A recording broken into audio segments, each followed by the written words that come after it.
Olá, pessoal. Meu nome é Monize. Eu faço parte do Vibe Mulher, que é o Ministério de Mulheres da Vibe Igreja. E eu fui convidada para falar um pouquinho aí com vocês, compartilhar uma análise, digamos assim, do capítulo 7 do livro da Jane Wilken, que é O Incomparável: 10 Maneiras em que Deus é Diferente de Nós e por que isso é algo bom. O capítulo 7 trata da característica da onipresença que Deus tem. Então, eu vou colocar aí para vocês, expor e comentar os principais tópicos, os principais é, aspectos aí desse capítulo. Então, vai ser assim que a gente vai discutir esse capítulo neste vídeo. Sendo assim, eu vou compartilhar minha tela com os slides que eu criei, né? Eu retirei do livro, como eu falei já, né, os principais tópicos do capítulo. Então, eu vou ler e vou comentar a partir, né, do que a Jen escreveu para a gente. Então, vou compartilhar aqui com vocês.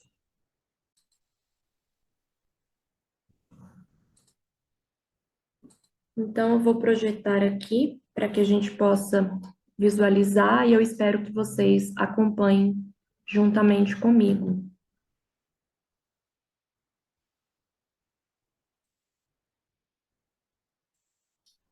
Então, como eu comentei, o capítulo que a gente vai discutir, né, que eu vou apresentar aqui para vocês, é o capítulo 7, que trata sobre a onipresença de Deus.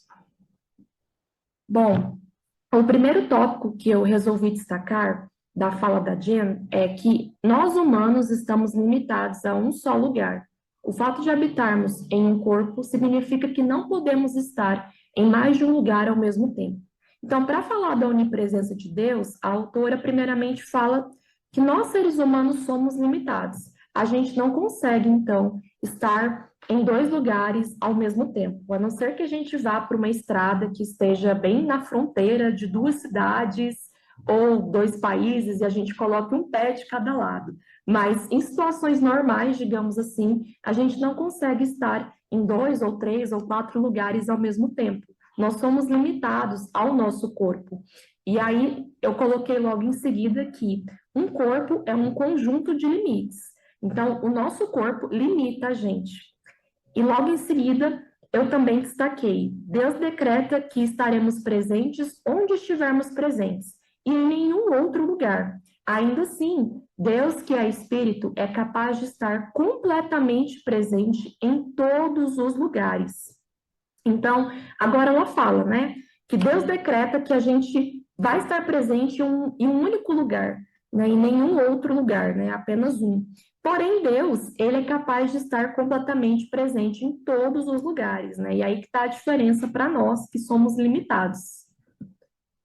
Logo em seguida, ela fala o seguinte: o termo oni literalmente significa todos, mas a maneira mais fácil de ler é substituindo pela expressão sem limites.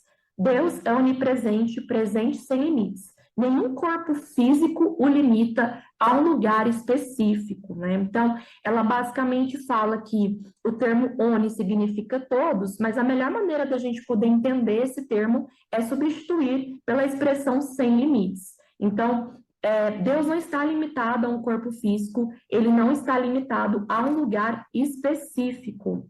E aí, logo em seguida, nós temos Deus, que não tem um corpo, não está preso a algum lugar. Ele está em todos os lugares e pode, portanto, ser adorado em qualquer deles.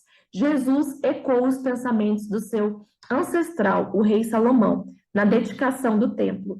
Mas, de fato, habitaria Deus na terra?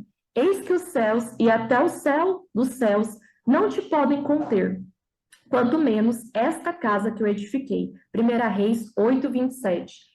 Deus, não restringido por um corpo, não está limitado a um lugar. Ele não é meramente grande, ele é incontível, capaz de estar presente em todos os lugares, né? Então, a Jen está aí mostrando para a gente, né, que Deus não está limitado a um lugar, ele está presente em todos os lugares, né?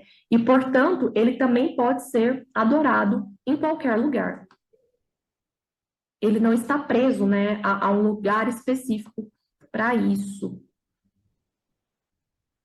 Bom, Logo em seguida, ela comenta, né? Ela reforça que Deus está presente em todos os lugares o tempo todo. E não apenas isso, mas em todos os lugares em que ele está presente, ele está completamente presente. Então, não é a ideia de que Deus está 10% presente num lugar, 10% dele está presente em outro, os outros 10% em outro determinado lugar. Não, além de estar em todos os lugares, ele está completamente presente em todos eles. Ele não está engajado em um contorcionismo cósmico, tentando se esticar entre um número infinito de localidades. Ao invés de uma pequena parte dele ocupar cada lugar que ele habita, o todo de Deus está presente em todos os lugares o tempo todo. E isso fica ainda mais difícil de entender. O todo de Deus está completamente presente em todos os lugares passados, presentes e futuros. Os teólogos chamam isso de imanência. Em palavras simples, não há lugar ou tempo em que Deus não esteja. Quando eu estava lendo esse capítulo e estudando, eu achei muito interessante, né? Quando ela fala, né? O todo de Deus está presente em todos os lugares o tempo todo. Então, além dele estar presente em todos os lugares, o tempo todo, no passado, no presente e no futuro, ele está completamente presente. E para a gente, às vezes, é difícil de entender isso, né? Porque, como ela falou no início, nós, seres humanos, somos limitados aos nossos corpos, mas Deus não é, né? Deus é onipresente, como a gente está aí estudando e vendo. Deus é distinto da criação que ele preenche. Os teólogos chamam isso de transcendência. Deus é completamente presente em sua criação, mas ele não é a sua criação. Aqui ela deixa bem claro que Deus está presente em todos os lugares, né? Ele está presente na sua criação, mas ele não é a sua criação, né? Ela deixou isso bem claro para que a gente não tenha um entendimento errado das escrituras, né? Ele está presente na criação, mas ele não é a sua criação. Bom, aí em seguida ela fala também que o Deus da Bíblia está em todas as coisas e ao redor de todas elas, mas ele é distinto delas, né? Dando continuidade à ideia de que Deus está na criação, mas ele não é a criação. Embora esteja presente por completo, nós talvez percebamos apenas um determinado aspecto de sua natureza, num dado momento. Para o crente, a eternidade será um lugar onde experimentaremos a presença de Deus com a plenitude de nossa capacidade. Lá, nós desfrutaremos dele como Emanuel, Deus conosco, como apenas podemos desfrutar dele de forma limitada durante esta vida. Então, para nós que cremos as Escrituras, que somos crentes, a gente entende que na eternidade a gente vai poder experimentar a presença de Deus com plenitude. Atualmente, né, na nossa condição de pecadores, a gente consegue experimentar talvez um aspecto dessa onipresença, para nós ainda talvez seja um pouco nebuloso, mas na eternidade a gente vai poder desfrutar disso com plenitude. E aí, logo em seguida, eu destaquei aqui para nós que, diferentemente de nós, Deus não tem restrições a um só lugar em relação à sua habilidade de possuir conhecimento. Porque Deus é onipresente, ele é capaz de ser onisciente, porque está completamente presente em todos os lugares. Ele não tem restrições de comunicação com suas criaturas. Ele pode se comunicar livremente quando quiser com qualquer um de nós ou com todos de uma maneira que mesmo uma transmissão global não poderia imitar. Ele pode perfeitamente proteger aqueles que ama. Ele pode dar e receber amor sem quaisquer restrições. Para ele, nenhuma barreira de distância física pode jamais existir.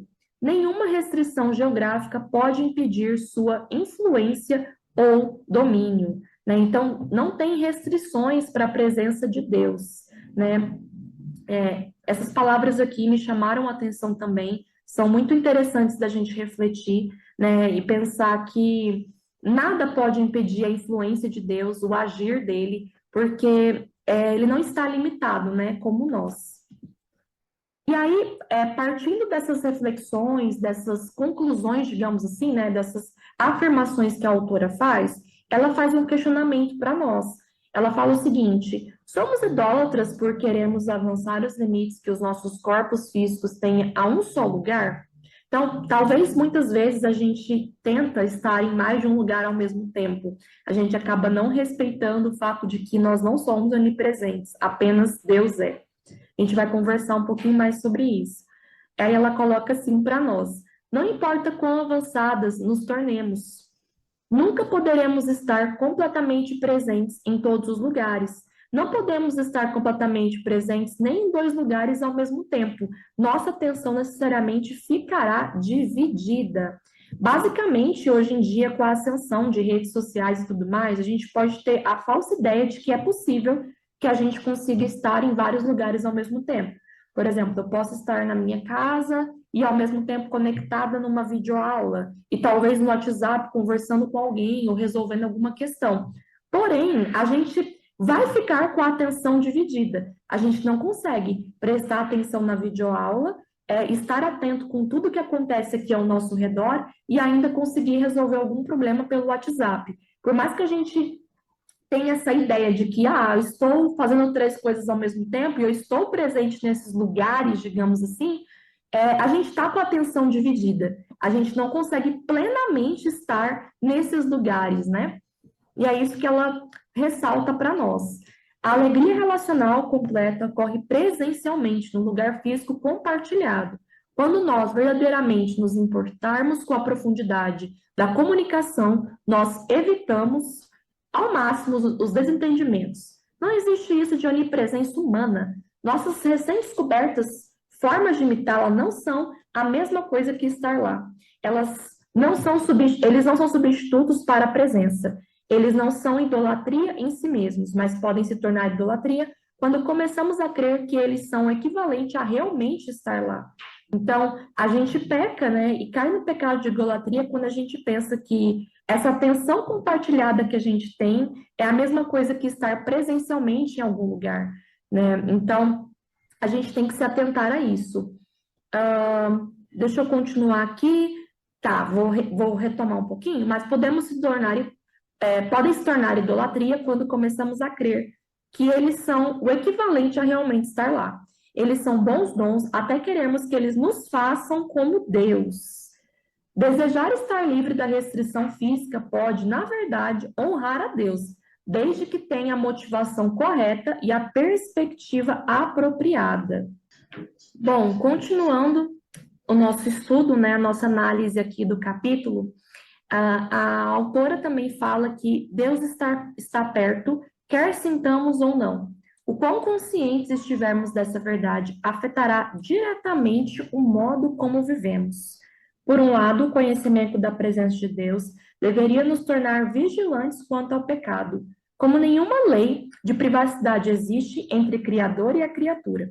Mais confiável que qualquer câmera é o testemunho ocular de um Deus onipresente.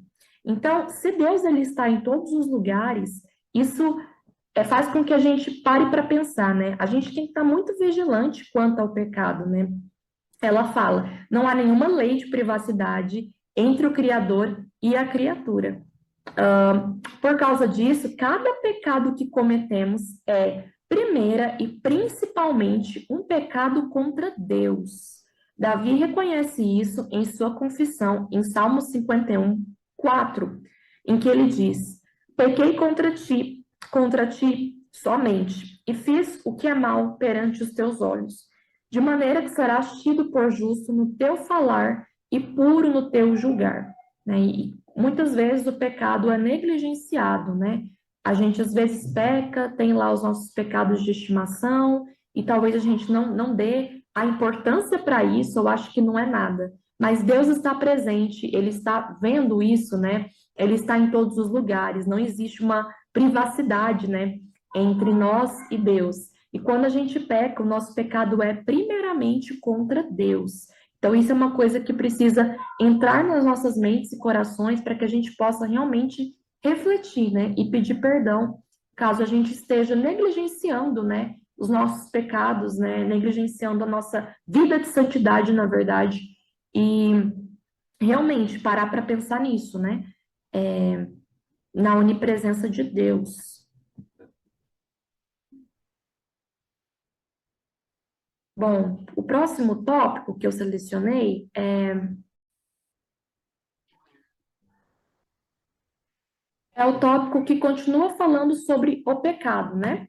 Ela fala o seguinte para nós: se o pecado fosse meramente uma questão de ofender outras pessoas, se a confissão fosse meramente uma questão de buscar o perdão humano, a graça não seria maravilhosa. É a graça divina livremente dada por um Deus que é testemunha do pecado que cometemos à sua vista, que ensina os nossos corações a temerem e a tremerem em correta reverência. O fato de ele ser testemunha de cada um dos nossos pecados e deficiências, públicos e privados, deveria nos inspirar à vigilância, né? Então, eu achei muito legal quando ela falou sobre essa questão da graça, né? Deus, ele é testemunha dos nossos pecados, né? Dos pecados que a gente comete à vista dele. E mesmo assim, ele nos perdoa, ele nos ama, o Espírito Santo nos toca para que a gente possa se arrepender. Então, isso é uma coisa que me tocou muito quando eu li, quando eu estudei esse capítulo, e ela fala, né? Isso deveria nos inspirar à vigilância. E ela continua: isso deveria produzir em nós confissão e arrependimento. O fato de ele testemunhar nos pensamentos invisíveis, antes que eles se tornem ações, ou nossas palavras, antes que elas sejam formadas em nossas línguas, deveria nos levar a pensar e a falar com cuidado, né, gente? Deus sabe, Deus está ali conosco, Ele está presente quando a gente peca.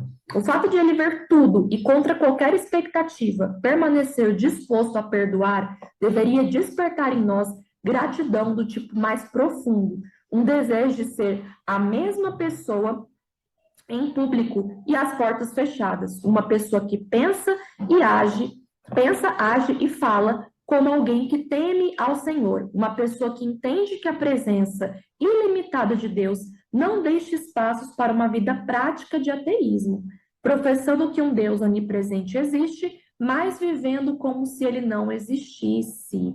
Né? Então, o fato de a gente ter um Deus tão amoroso que nos perdoa e que está presente em todos os lugares deve nos incentivar a tomar cuidado, a sermos vigilantes e não ter aquela ideia de que, neste lugar aqui eu vou ter um comportamento, naquele outro lugar eu vou agir de outra forma, porque isso não faz nem sentido, né? Porque Deus está presente em todos os lugares e Ele sabe, né, quem verdadeiramente nós somos. E no final, Ele fala, né, para a gente, sobre a questão, né, de não deixar espaço para uma vida prática de ateísmo, porque muitas vezes a gente expressa que Deus existe, né? Entendemos a onipresença dele, mas vivemos como se ele não existisse. Então, a gente não pode permitir que isso que ela falou, né, faça parte das nossas vidas. Vamos passar aqui. Deixa eu ver se eu passei certo. Acho que eu passei demais. Vamos voltar. Mais um. Ela continua falando o seguinte: Deus vê, Deus está presente, nada está escondido.